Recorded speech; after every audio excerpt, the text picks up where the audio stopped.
wasn't always afraid of my own house. For 62 years, these walls held my laughter, my husband's quiet humming, the scent of apple pie cooling by the window.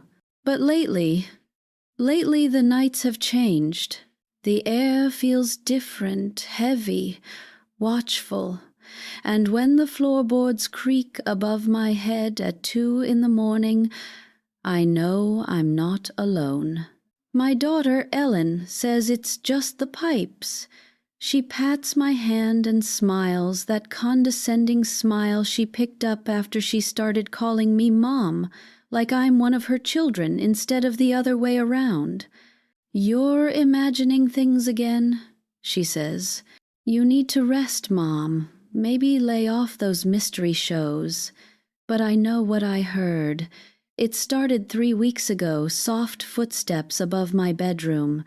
Slow, deliberate, as if someone was tiptoeing across the attic floor. The first night I froze, clutching my blanket to my chest. I told myself it was the wind, or maybe a raccoon. But then I heard something else. Breathing, deep, shaky breathing, like someone trying not to be heard. I live alone since Arthur passed. God rest his soul, it's been 8 years, but sometimes I still set 2 cups on the kitchen table out of habit. Ellen visits every Sunday, checks the medicine cabinet, judges my tea collection, and then rushes off. My son Peter rarely calls anymore. Says I get dramatic. But they don't understand that being alone for too long changes the way you hear things. You start noticing every tick, every murmur in the walls. Except this isn't the house settling. This is someone. The first time I mentioned it to Ellen, she sighed so hard I thought she might blow the lamps out. "Mom, you have to stop with this nonsense," she said. "No one is in your attic. You're just lonely. That word has become a blanket excuse for everything I feel. But loneliness doesn't explain the missing food. It started small, an apple from the fruit bowl, a half loaf of bread. I thought maybe I misplaced them, or perhaps I forgot I'd eaten them. But when I found the empty milk carton in the trash, even though I hadn't touched it in days, I knew something was wrong. I tried to tell myself it was a thief, a drifter sneaking in at night. But how would they get inside? I've checked every door, every window locked, except the attic hatch. That creaky old thing that Arthur always meant to fix but never did. It doesn't shut all the way anymore. 2 nights ago, I decided to be brave. I waited until midnight, turned off every light, and sat in the hallway with Arthur's old flashlight in my hand. I told myself if I heard it again just once more, I'd open that hatch and find the truth. And I did hear it. The soft drag of a foot, the whisper of fabric brushing against wood. I aimed the flashlight at the ceiling and whispered, "Who's there?" The sound stopped instantly. The silence that followed was so thick, I could hear my own heartbeat pounding in my ears. I stood, trembling, and took 1 step closer to the attic hatch. I placed my hand on the cord that hung from it, ready to pull it down, and that's when I heard it. A whisper, faint, childlike. "Don't tell." I dropped the flashlight. The bulb shattered, and the hallway went black. My breath caught in my throat as I stumbled backward. By the time I reached the bedroom, I was shaking so badly I couldn't dial the phone. The next morning, I tried to tell Ellen, but when she arrived, she looked around with that same pity in her eyes. "Mom, please," she said. "You're scaring me. There's no one here. Maybe you need to see someone about this just to talk." She meant a doctor, a psychiatrist, probably.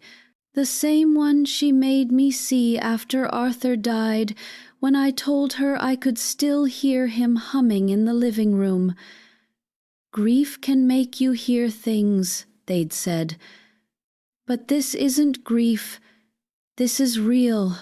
Last night I stayed awake, determined to catch whoever or whatever it was. I brewed coffee and sat near the window, watching the moon move across the sky. Around 3 a.m., I heard it again. Not footsteps this time. Humming. A slow, low hum, like a lullaby half remembered.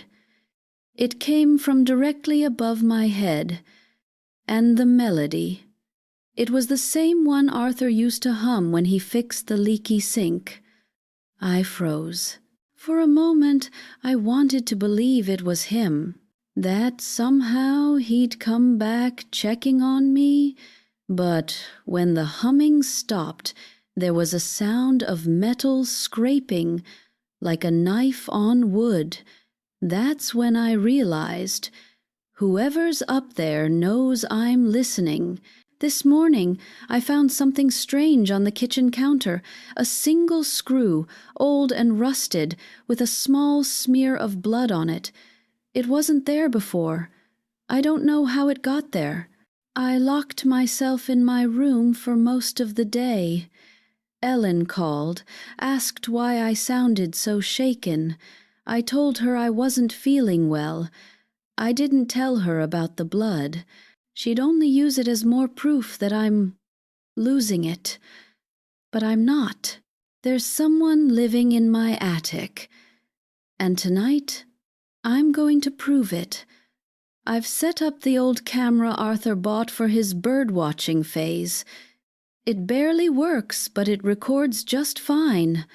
I've aimed it at the attic hatch, the red light blinking faintly in the dark. If anything moves, I'll know. The hours crawl by, midnight passes, 1 o'clock, 2. I sit in my chair, trying to stay awake, my heart pounding every time the floor creaks. And then finally it happens. A shadow moves across the ceiling, slow and careful. I grab my flashlight, click it on, and shout, "I know you're there." The shadow freezes, and then, to my horror, I see fingers thin, pale fingers curl around the edge of the attic hatch. I didn't leave the house all day. Every sound made me flinch. Every shift of light across the floor made my heart stutter. I kept glancing at the attic door, waiting for it to move, waiting for him to come back. Ellen texted around noon, telling me to rest and please don't go climbing ladders again. As if I were a child, I didn't respond. Instead, I sat in the kitchen staring at that screw I'd found with the blood on it. I'd washed it off, but I couldn't bring myself to throw it away. I don't know why. Something about it felt connected. By afternoon, I couldn't stand the silence. I turned on the old radio, Arthur's favorite station, but the static that poured out made my skin crawl. It almost sounded like whispers, buried under the noise. I turned it off again. When night came, I locked every door and closed every curtain. I left the hallway light on so the shadows wouldn't move so freely. And then I waited. The house settled. The wind pushed at the windows. For hours, nothing happened. Then, just after 2, a soft dragging sound came from above.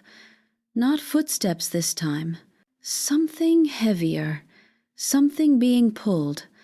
I froze, listening. My heart thudded painfully. I reached for the camera, but my hands were trembling too badly to press record. The dragging stopped. Then came a faint knock on the ceiling, slow, steady, deliberate. 3 knocks. Pause. 3 more. I whispered into the dark, "What do you want?" For a few seconds there was nothing. Then, so faint I could barely hear it, came the same small voice I'd heard before. "Help me." I jumped from my chair, tears blurring my eyes. "Who are you?" I cried. "What happened to Mrs. Langley?" Silence. Then, suddenly, a low groan like someone dragging something heavy across the attic floor again. I couldn't take it anymore. I grabbed the flashlight and climbed the ladder. My body screamed in protest, but fear had already turned into something else, anger, maybe desperation. I shoved the hatch open and shone the light around. The beam caught dust, swirling in the air. For a moment, everything was still. Then, from behind the old trunk, something shifted. "Come out," I whispered, and slowly, from the darkness, a boy appeared. He couldn't have been older than 12. His clothes were filthy, his hair matted, and his eyes were wide with something between fear and guilt. "Please," he whispered, flinching from the light, "don't tell them I'm here." My breath caught. "Sweetheart, who are you? What are you doing here?" He shook his head. "She told me to stay." "She?" I asked, my voice trembling. "Who told you?" He looked around nervously. "The lady. She said I could stay if I didn't make noise." My blood turned cold. "What lady?" He hesitated, then pointed toward the far end of the attic where the beams dipped low. "She used to come up, but she stopped. She's still here, though. Still here." I felt the air grow colder. "What do you mean, still here?" He looked down. "I didn't mean to hurt her." Every part of me wanted to believe he was confused, frightened, just a lost child. But something about his tone, flat, remorseful, made my stomach twist. "What's your name?" I asked, gently. "Ben," he said. "Ben, how long have you been here?" He shrugged. "A while." I stepped closer, my voice shaking. "Did you know Mrs. Langley?" He stared at me blankly. "Who?" "The lady who lived 2 houses down," I said. "She went missing." He blinked, like he was trying to remember something. "Was she the one with the yellow hair?" "Yes," I said, hope flickering in my chest. "Did you see her?" He looked away. "I didn't mean to hurt her," he said again. I felt my breath catch. "Ben, what happened to her?" But before he could answer, a loud crash came from behind me. I spun around. The ladder had fallen. The hatch slammed shut with a violent bang. The flashlight flickered, then went out. "Ben?" I whispered, my heart hammering. No answer. In the pitch black, I could hear him breathing somewhere nearby. Then, so close I could almost feel the words against my skin, he whispered, "Don't tell her I talked to you." My knees nearly gave out. "Who?" I whispered. "Who shouldn't I tell?" He didn't reply, but in the silence that followed, I swear I heard something else, a soft hum. That same tune again, Arthur's tune, except it wasn't coming from the boy. It was coming from the far corner of the attic. The hair on my arm stood up. I turned toward the sound, squinting through the dark. Something was moving there. A figure tall, hunched, wrapped in the shadows.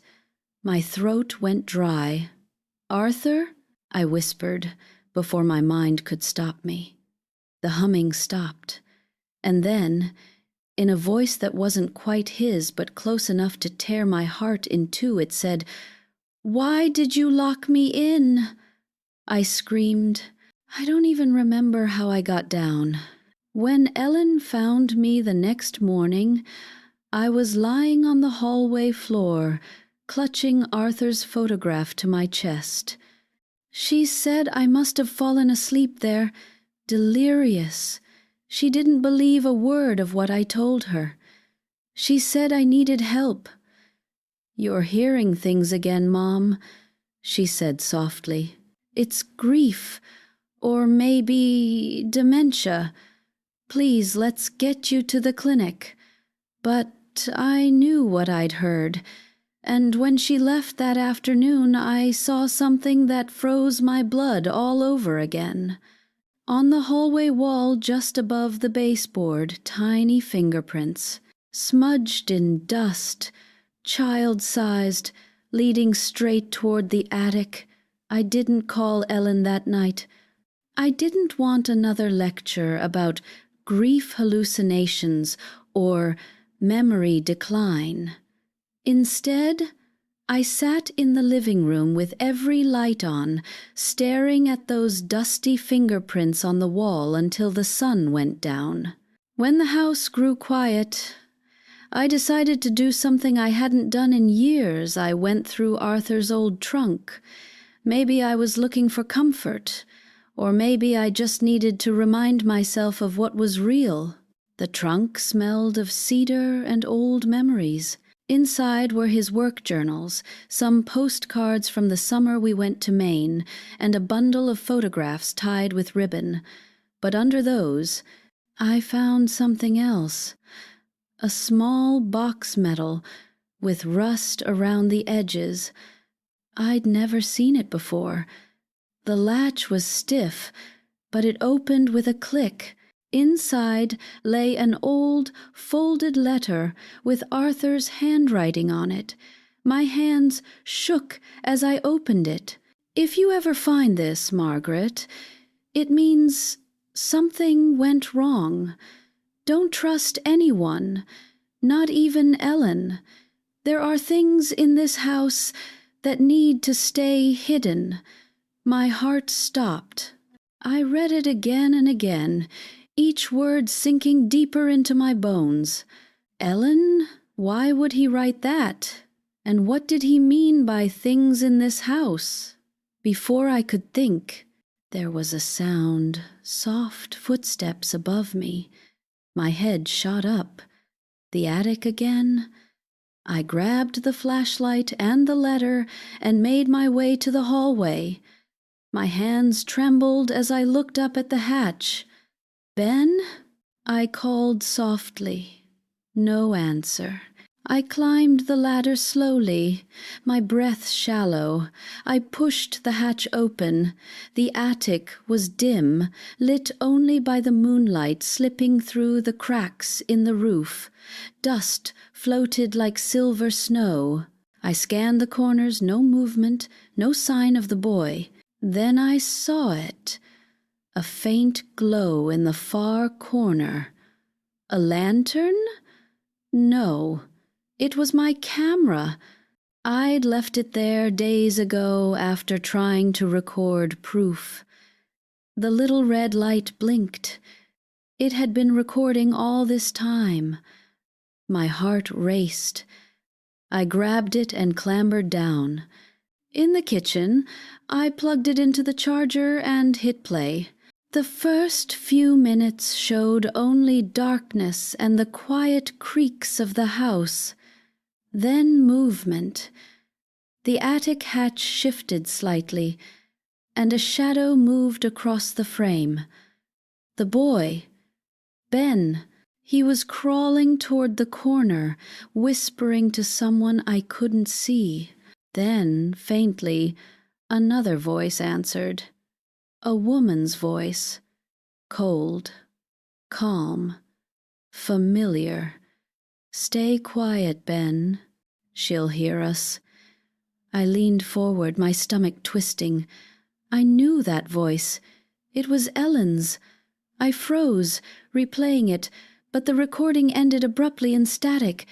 I sat there, shaking, the letter clutched in one hand. No, it couldn't be. Ellen wouldn't lie to me. She wouldn't be part of this.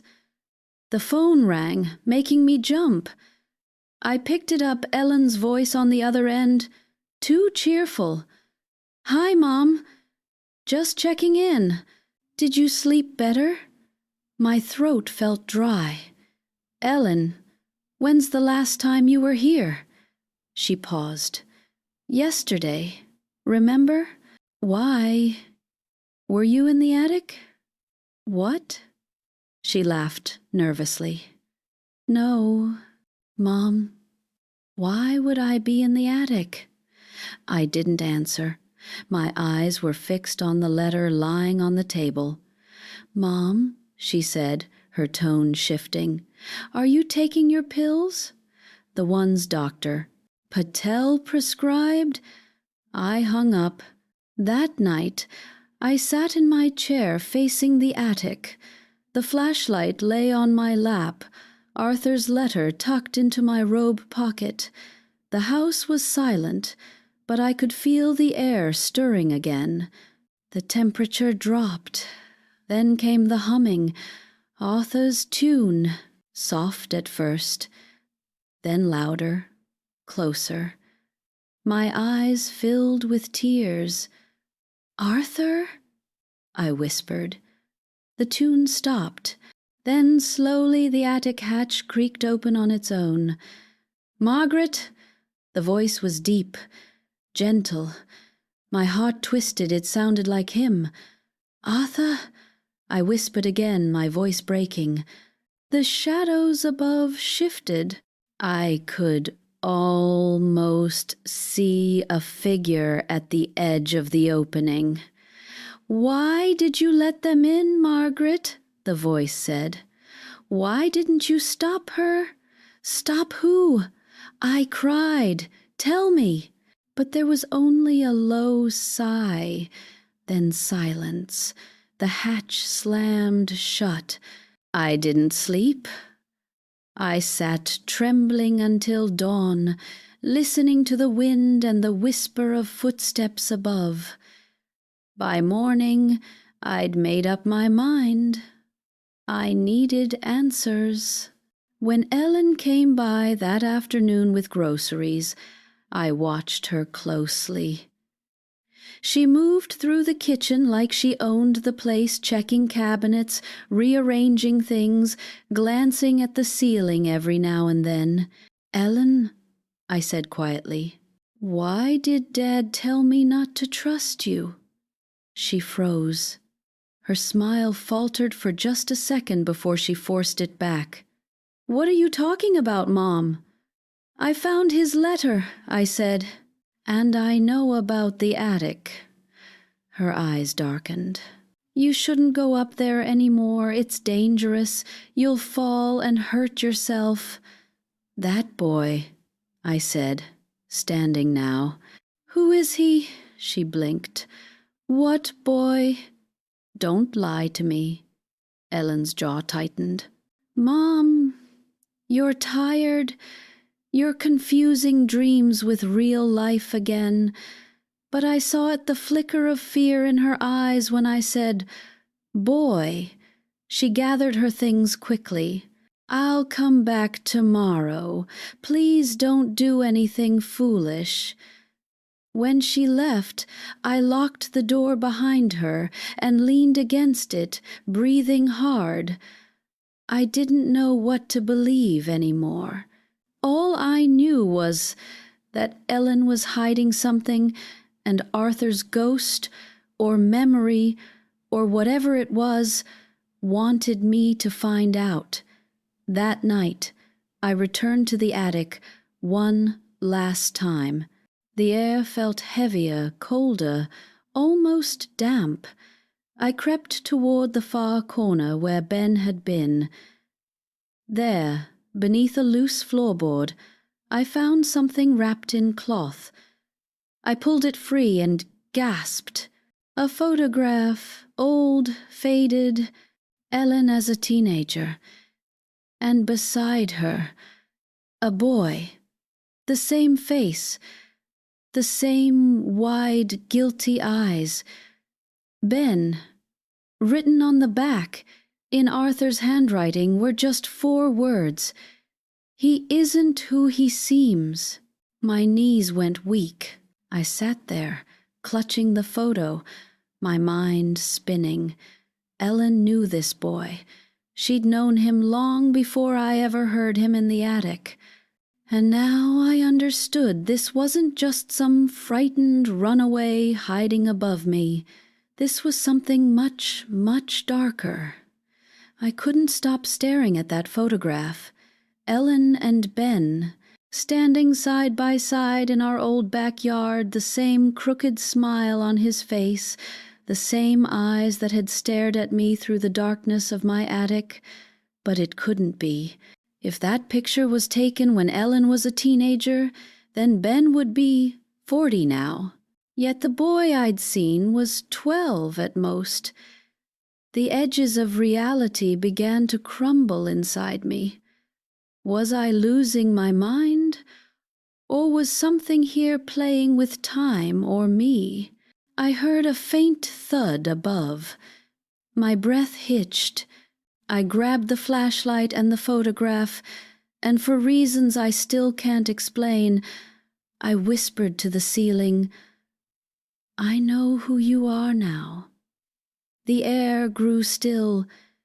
Even the night outside seemed to pause.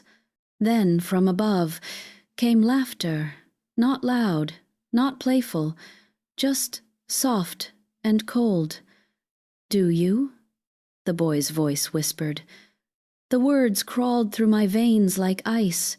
I stood frozen beneath the attic hatch, unable to move, unable to think. Then, slowly, I whispered back, "What are you?" No answer, only the soft scrape of something moving across the floorboards. Then silence. I spent the rest of the night sitting in my chair with the lights on, clutching that photograph like it was the only proof of my sanity left. I could still feel Arthur's letter burning in my robe pocket, its warning echoing in my head. Don't trust anyone. When the morning light finally crept through the curtains, I called Ellen. "Come over," I said flatly. "We need to talk." She hesitated. "Mom, what's wrong?" "Now," I said. When she arrived an hour later, I was already waiting by the kitchen table. The photograph and the letter lay between us. She glanced at them, her face pale. "Where did you find these?" she asked quietly. "In the attic," I said. "You were right, I shouldn't have gone up there.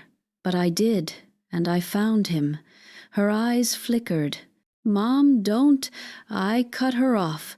"Don't lie to me again. Who is Ben?" She said nothing, just stared at me, lips pressed tight. "Why is he here?" I demanded, "Why is he still a boy?"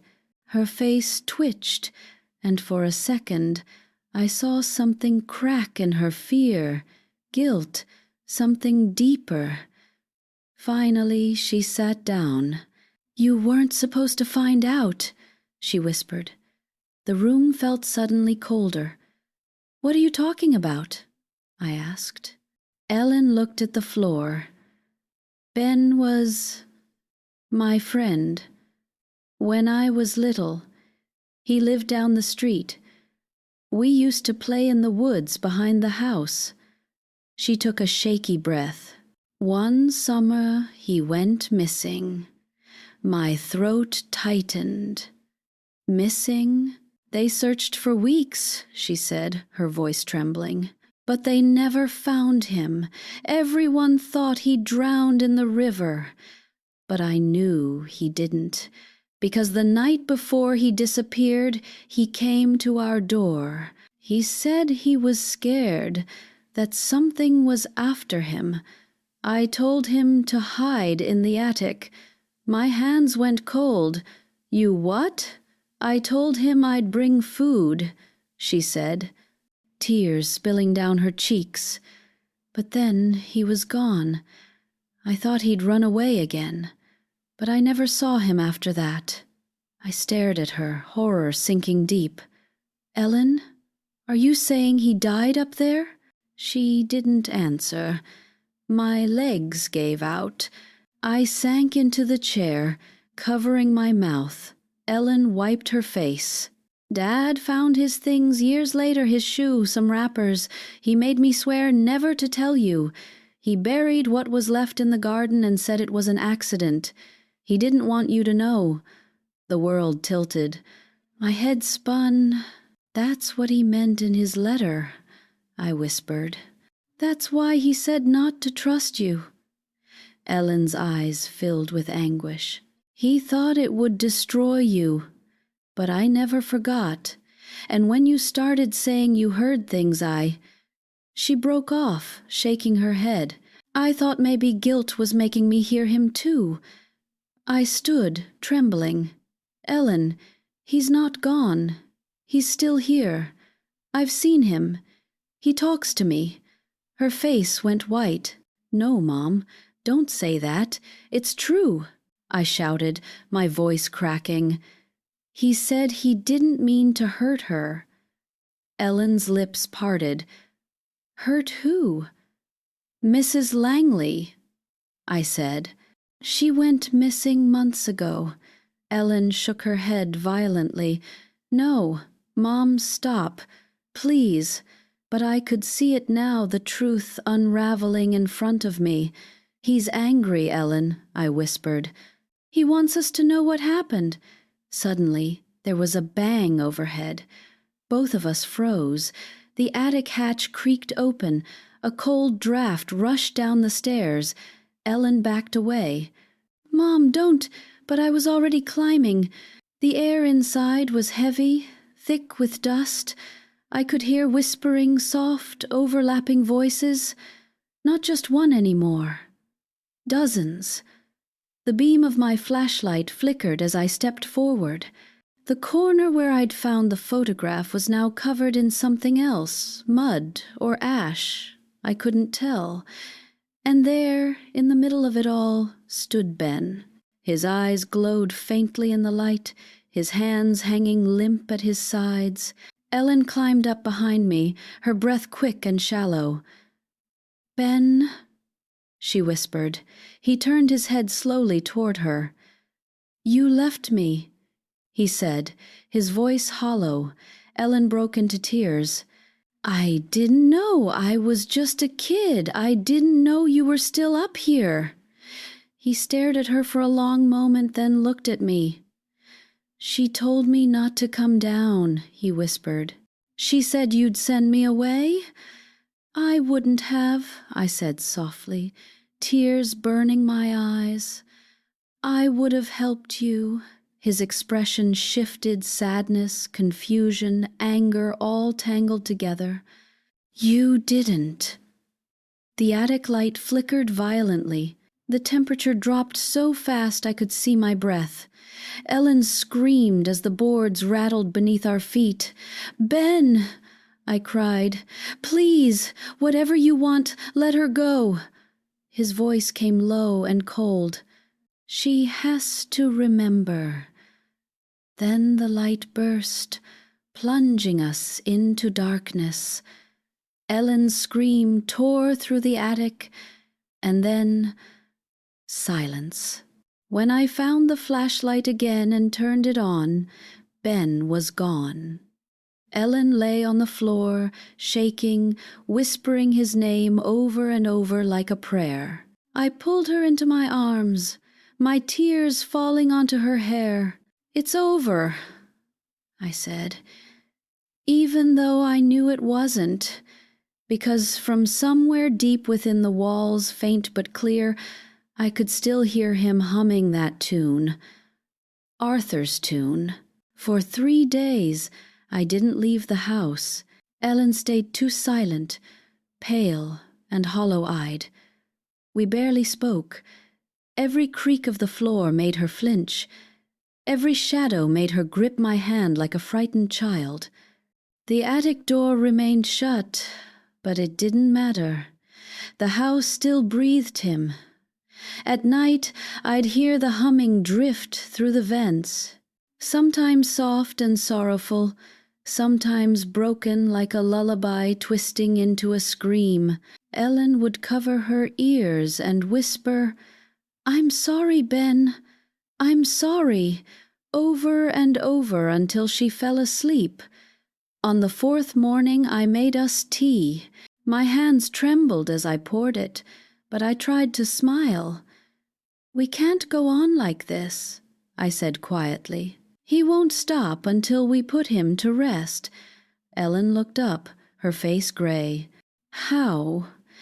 "Arthur wrote that things in this house needed to stay hidden," I said, taking the letter from my robe. "But maybe he was wrong. Maybe hiding them is what cursed us." She nodded slowly, tears brimming.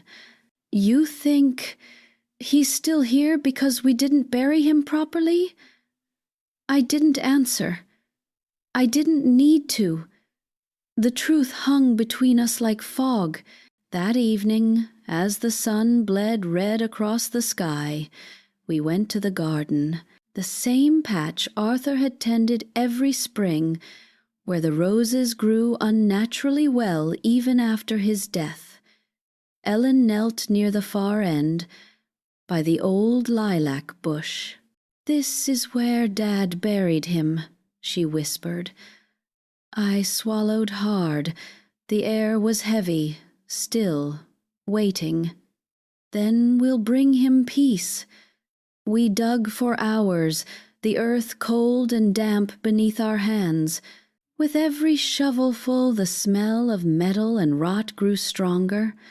Finally, Ellen's shovel struck something solid, a small wooden box, rotted at the corners. We lifted it out carefully. Inside were scraps of faded fabric, a rusted bracelet, and something small wrapped in paper. Ellen's hands trembled as she unwrapped it. Inside lay a tiny toy car, red paint chipped away by time. She gasped. "It's his. He used to carry this everywhere." I felt the tears come before I could stop them. "Then we'll give it back." We set the box on the ground and said a prayer. Ellen's voice broke halfway through, and I took her hand. "It's time to let go," I whispered. "All of us." When we finished, the wind picked up, soft at first, then stronger. The air turned cold enough to sting my skin. The trees rustled, though there was no breeze. And then, faintly, we heard him. "Thank you." Just that one small, fragile word. Then silence. Ellen sobbed into my shoulder, and I held her, shaking. For the first time in weeks, the air felt lighter. The weight that had clung to the house, to us, seemed to lift. That night, neither of us heard footsteps. No humming, no whispers. The house was finally still. But peace, I would learn, is a fragile thing. The next morning, Ellen packed her things. "I need to go home," she said quietly. "I can't stay here anymore." I understood. The house held too many ghosts. Even now. She hugged me tightly. "Promise me you'll be okay," she whispered. "I will," I said, though I wasn't sure if it was true.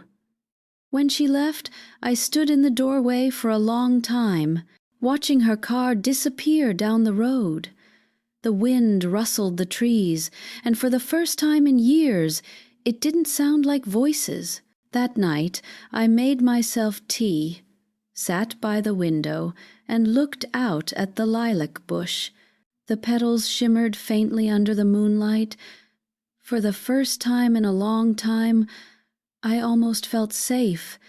But safety, I've learned, can lie.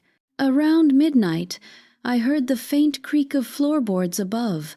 My breath caught. I told myself it was the house settling, that it was nothing. But then came the softest of sounds, a whisper. "Margaret?" I froze. My heart began to pound. That wasn't Ben's voice. It was Arthur's. I rose from my chair, my pulse roaring in my ears. "Arthur?" I whispered. No answer. I stepped into the hallway, staring up at the attic hatch. The same cold draft slipped down from its edges. I reached for the ladder before I could stop myself. My body moved on instinct, like something unseen was calling me upward. Each rung groaned beneath my weight as I climbed. My hands shook, but I kept going. When I pushed the hatch open, moonlight spilled across the attic floor. It was empty, silent, until I saw it.